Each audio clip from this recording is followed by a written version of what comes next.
Nothing can be more frustrating when you sit down to watch one of your favorite programs on A&E and you run into issues streaming it. Well, in today's tech video, I'm going to show you how to fix A&E app if it isn't working on your Vizio smart TV.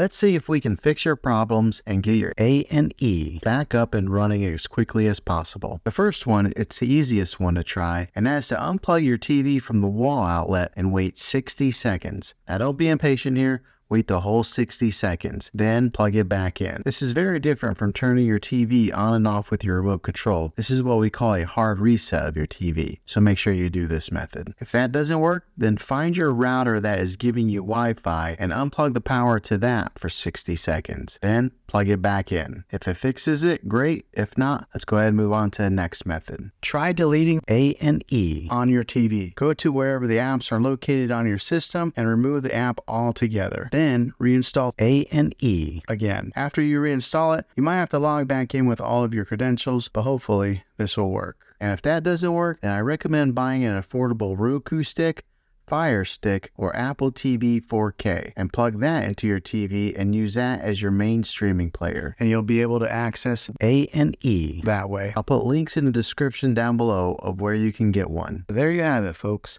If this video was helpful, go ahead and click a thumbs up on it.